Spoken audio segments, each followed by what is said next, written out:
Hello there. Welcome to AJV or Audio Joins Video.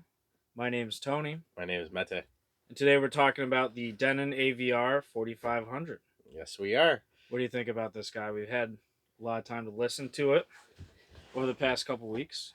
I mean, out of the box. It's gonna sound just like your Pioneers. I wouldn't say it sounds more like Yamaha. Yamaha does have like a certain house sound, I think, but out of the box, it's gonna sound like your Pioneers, your Marances. Um, what other major brands am I forgetting about? Onkyo, Onkyo. Integra, most of Yes. like the standard ones that you'll find Yes. at your local Best Buy. But what sets this apart from, like, say, a Pioneer, which uses MCACC as a room correction, this uses Odyssey, and not just any Odyssey. It uses Odyssey XT32, the big boy. Yes. Why are we reviewing this right now? It is a 2019 model. It is the last year that Denon was putting out the more of the higher end 4K models. All the ones this year is now switched to 8K. Mhm. And if you're somebody like me who doesn't have, an 8K projector, which isn't even a thing right now. No. I mean, it's 8K content. Where is it? Yeah, there's even 4K content. There's nothing too crazy Content. going on with 8K content. Yeah. So if you want to save a lot of money now and try to bypass all that big 8K hype, this is definitely a good receiver for it. Mm-hmm. It'll save you a lot more money. It was originally $1,600. Right now it's on sale for $1,200. We have a link in the description if you want to pick it up. Yep. They'll ship it right to your home. Yeah, you save what, $400? $400. Yeah, so $400. That's a good truck. That's 25% off. Yeah. Doing the math here. Yeah, let's. What are we? Off the top We're here. not salesmen here. We're big audio video nerds, Yes. and I like this receiver. I thought it was good for the money. Mhm. There's nothing too crazy about it. Has a lot of channels to it, and you got 11 channels of processing. So if you want to do like a big surround sound theater type thing, But you would need an external amplifier to do all 11 channels. If you want to run a total of 11 channels, you'll need at least a 2-channel external amplifier to run for the front 2 channels. Yeah. And then run the power from this throughout the rest. Yes. But other than that, with the 9 channels, you can still get away with a 5.2.4 setup with 4 in the ceiling and 5 surrounding you. Mm-hmm. With also the 8 HDMI inputs. And you still have a couple outputs as well. So if you do want to do one to the TV and then you want to switch over to projector for movie night, I found that very useful because every time I usually have to unplug my TV cable from the Xbox and plug in the projector, plug the projector in it, or do all that stuff. And the thing I like about this too, it does do all the new Dolby Vision. It does HDR, HDR10. It's IMAX enhanced as well. Oh, so it you is. can. So if you have like any Blu-ray player that has an IMAX enhanced Blu-ray and you play it through it, even if you're doing it through a streaming device as well, it'll pass it through. It will take the audio. It will know that it's IMAX enhanced audio and then send the video directly to the TV. Yes. Had no issues with gaming on it as well. We took the PS4 and the Xbox One X to it and didn't notice any increase of lag. You can also turn it off and run it through as a bypass, which was nice. Yeah. And there's no input lag either, like when you switch between inputs as much. No, it's pretty quick. Yeah. Even just throwing on Spotify onto it. Yeah. Quick and easy. So anybody who wants to have that straight, quick music playing through your phone, it hooks it up real easy. Has a nice little display for it as well. And you don't even have to do Spotify. You could just got Bluetooth on it, so you could directly connect Bluetooth directly to this device. Yep. For those who are big record players, they love listening to the analog audio. Does not have a preamp input. So, you will need to get... No, it has a preamp. Oh, it does? Yeah. Oh, my God. I'm mixing things up here. We got too many receivers that we're reviewing right now. Yeah. So, it does have the preamp input. So for moving magnet cartridges. Yep. So, no need to buy an extra preamp to run into this bad guy. No. You got the... plug it right in. You got the ground right in there, too? I mean, yeah. That's good. That's good. We ran it over the Wi-Fi and the hardline network. Not too much of a crazy difference between them. You won't really notice a big difference, but of course, the networking, the hard line is going to be a lot better for it. A lot faster, more responsive. Another thing too is if you do hook up an external amp to this for, let's say, your extra 2-channel of processing, or if you just want to run all your speakers through an external preamp, it does have 2 trigger outputs to turn the amps on when you turn this unit on as well. So you don't have to turn everything on one by one. You turn this on, your amps will turn on as well.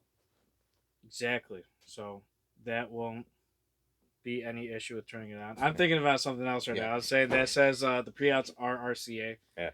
If you want to run it to an XLR, you can easily buy adapters for it. Yeah. You're not going to notice any crazy difference. It is going to be a lot quieter if you run it from RCA to XLR, but I mean, it's not going to be like other an than XLR that, it's not to an fully XLR. balanced. Yeah. But I don't think any receiver with actual speaker outputs has XLR outputs on them, except for maybe like a 2-channel, like the front channels. But you would actually need to get a preamp to do full XLR run up. But if you're looking at this price point, yeah, you're not going to find any preamps or processors. So, and that's kind of the big question is who is this receiver for?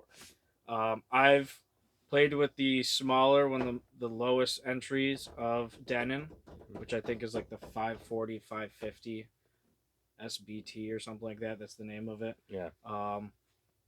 What kind of person would want this versus the lowest one versus the bigger one? I would say this is a great middleman, especially if somebody wants to grow a theater. Yeah.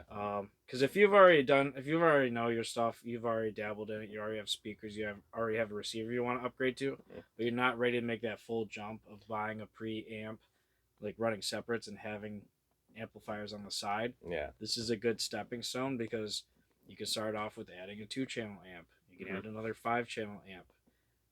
And then when you're ready, or someone that's just got a regular 5.1, the receiver crashed to bed. If you want something simple and they're like, you know what, too, let me go Atmos. I gotta say this is perfect for it because it hooked up to my TV. I did run ARC, which is the audio return channel from the TV back into the receiver. Netflix was a breeze, Hulu was a breeze, as well as Control. So as soon as I turned on the TV, it turned this guy on, ready to go. I mean, you can change the volume on it pretty quickly through the TV. So you have all those options. So if you want something straightforward, simple, clean, I mean, this guy powers 9 channels right out of the box. So that's it. This is just this size. Yeah. 2 channels driven. It's what, 125 watts? Something like that. Yeah. You know, which is going to be plenty. It enough. outputs quite a bit. Yeah. You don't need anything more than that. Yeah. And once you need to worry about that, then you're not looking at this anymore. Yeah, like a nice living room, home theater, you know. Yeah, I mean, it's straight. It's clean looking.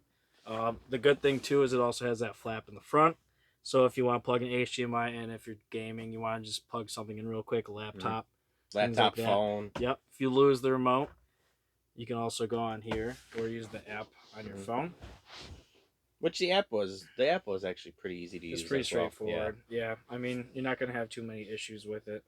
The remote is definitely very simple, easy to use. If you're doing movie, music, game, you can literally just switch between with the buttons. Eco mode, you can turn it on right away with the button as well if you're trying to save some extra power. And then you can control the other zones with it. So if you do run it, speakers to a different area, you have that ability to. Yeah, I mean, it's as straightforward as it gets. Easy to set up. It walks you through everything. Yeah. Everything is labeled nicely. Calibration was a breeze. Remote. Yeah, no, it's straightforward. I mean, I've had other receivers that lock up on you and get very confusing to use. Like the R-Cam? Yeah. The R-Cam is going to be a whole nother story that we're going to be looking over as well. It sounds great, but I mean, it's got a learning curve. That's all. That's big learning curve. Yeah, I mean, so someone that if you want something simple, it works the first time every single time. I mean, all your outputs back here are labeled center, surround, height channels, and once you plug in the Odyssey, it runs through it. It shows you, hey, front left, front right. Yeah, heights. I like that it tells you if you wired it wrong. Yeah. So if you wired it if you are very new to it and you wire it wrong, it goes into the wrong polarity, it knows right away. Just the wrong polarity. I don't think it knows if you tie like left and right like separately. Like if you do right channel to the left Oh channel. yeah. That's so you would actually have to do that on your part. Make sure you do it correct. Yeah, that's part of the human part that you gotta put extra work into. Now, how does this compare to the cheaper ones? The cheaper ones just don't have as much power, as many inputs, and as many outputs as this guy does. Yeah. Big difference between this guy and the step ups. The step ups might have a little bit more power, maybe an extra HDMI input. Do you really need a 9th HDMI input? Some people do, but I don't think it's not really for the general consumer. No. I mean, everybody streams nowadays. What do you got connected? A game and the new Xbox, maybe a Blu-ray player. Pop it in. Yeah, there's nothing more that you really need. Other than that, I mean, it's been a good player. I'm gonna miss having this go. It was really easy to use. I loved using it in my living room setup, as well as with that midnight mode with the LFC, I think it was, where it turned down the subs, so it doesn't create as many vibrations. I think it does like a cutoff below 40 hertz or something like that, so it doesn't rumble the walls as much. And it limits the dynamic range of the soundtrack as well. It was great. So when people were trying to sleep and stuff like that, it's not going to be disturbing them as much. Yeah, so you could still run the surround sound, but say your wife's sleeping or significant other, you can still watch a movie and you won't get the full experience, but you can still watch a movie in surround sound. Yeah, it's still very good, very clear. It can handle the speakers very well. It actually made my speakers sound a little bit more cleaner than it did before with my older receiver, which is nice. If you guys have any other questions, I'll be happy to respond to them in the comments, or just send us a private message if you can. Yeah. Any concluding remarks that you have on this beautiful receiver here? To be honest, I want to go to an Atmos setup, and if I didn't have external amps that run XLR, I'd probably get this, just because it's for the price. In the price range, there's nothing that can beat it, really. No. I mean, there's a lot of people who are looking at, I don't even know, the preamps are just like $3,000. Yeah.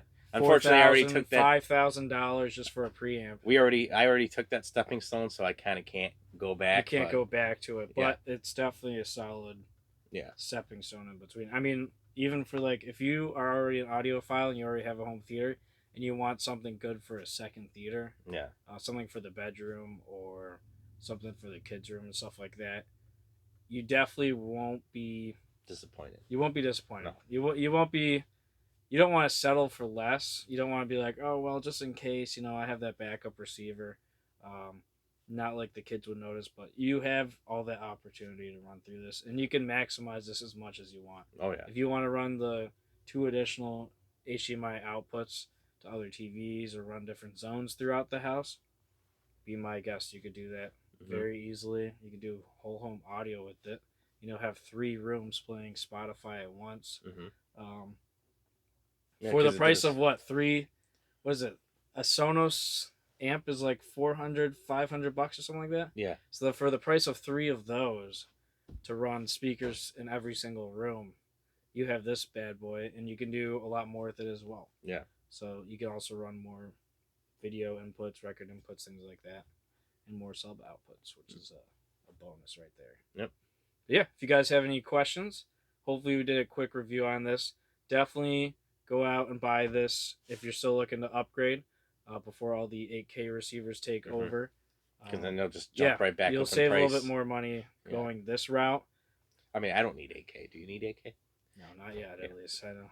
I mean, I might jump into there just for kicks and giggles, but 10 years from now, I'll probably get one. Yeah, I don't see it being too much of a big thing. Yeah, they're pushing it really hard, but definitely a solid buy. You're not going to regret it, and if you still want more from it, you can always return it and look at a couple of our other reviews for the ones that are coming along the way.